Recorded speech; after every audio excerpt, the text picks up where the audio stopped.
All right, let's look at volume of prisms and cylinders. So, 2D shapes have two dimensions, length and width, or base and height. A three-dimensional shape has three dimensions, length, width, and we add in height, or it can be referred to as depth, okay? Prisms are polyhedrons with two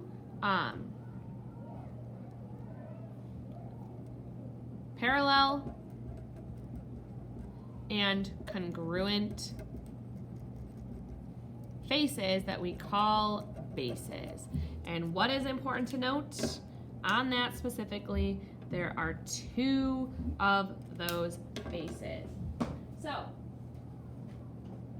when I'm looking at these shapes, okay, these are examples of prisms, okay, because they have these bases that are parallel, right? One on the left, one on the right, one on the top, one on the bottom. They're the same shape, same size. And then on the sides, we have rectangular faces, okay? Same thing here, this is a pentagonal prism. The pentagon is on the top and the bottom. Those are our two parallel and congruent faces. And then we have rectangular sides. Triangular prism, we have triangular bases, one on the top, one on the bottom, and rectangular sides. Same thing here, rectangular prism. We've got rectangles on the top and bottom, rectangular sides. Versus pyramids, they would come to a point, right? We have a base, and then on the opposite side is a point. So let's look at finding the volume. So the volume of any prism is going to be, and I'm going to use a capital B, H, because this capital B is representing the area of the base. So it's not just like base times height like we have for area parallelograms. It's the area of the base, okay?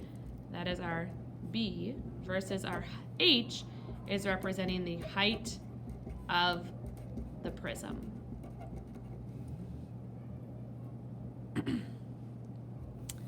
So, steps to finding the volume of a prism or cylinder. First, we need to find the bases, or the base. Determine what kind of 2D shape it is and find that area. Then use that area and multiply it by the height or depth of the prism.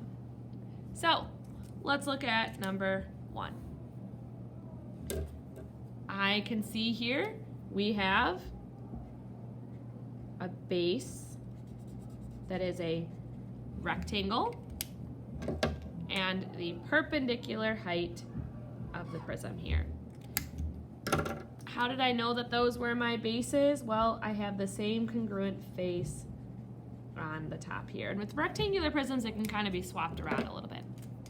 So I'm going to take my base, find that area. So we're doing 15.5 times 4, which gives us a base with the area of 62. And for our volume, we're going to take that base area of 62, multiply it by the height of 23, which gives us 1,426 centimeters cubed. You might know the formula for the rectangular prisms as length times width times height. That works as well. It might not be a bad idea though to get into this habit of the area of the base times the height so that you don't mix it up for other prisms. All right, number 2, I see triangles. So I know it's not a rectangular prism, and that gives me the hint that my base is a triangle. And I see these two parallel and congruent triangles, and then I need to find the measure that is connecting those two to each other.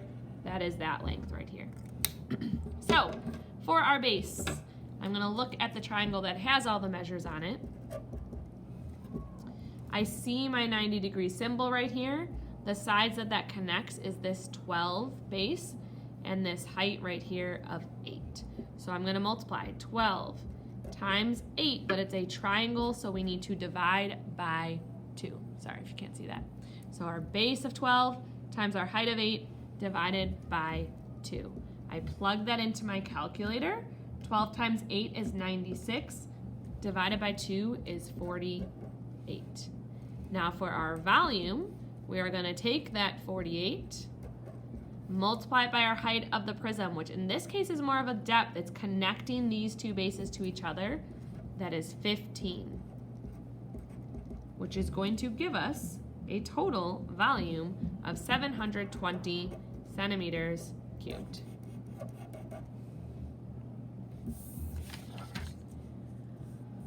All right, let's look at another example. I see these triangles right away.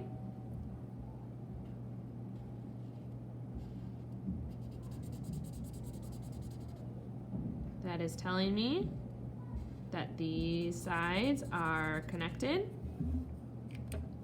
or those sides are our parallel and congruent bases. And then the measure that's connecting these two sides is this 15 right here. That's connecting those two bases to each other. So first, let's calculate the area of our base.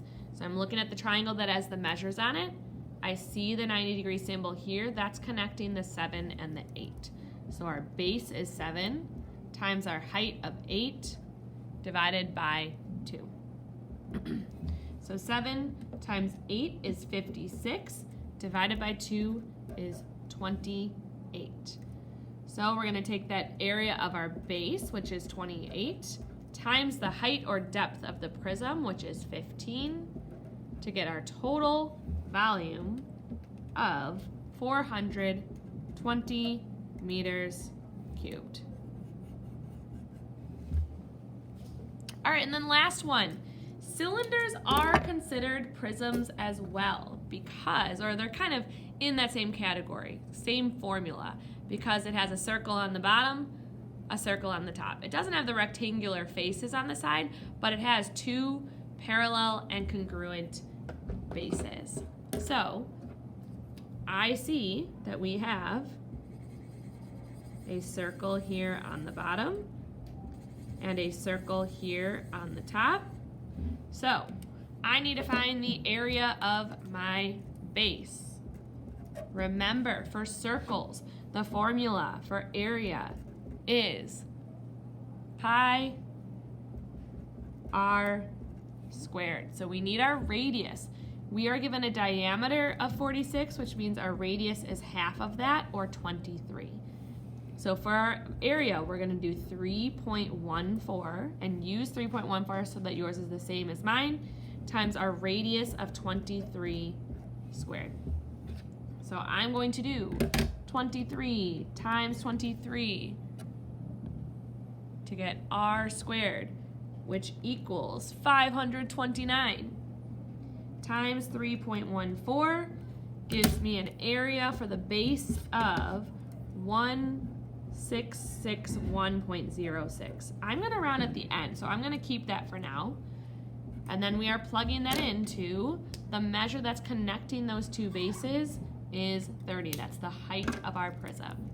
So I'm going to do our base of 1661.06 times the height of our prism of 30, which gives us a total area of 49,831.8 meters cubed.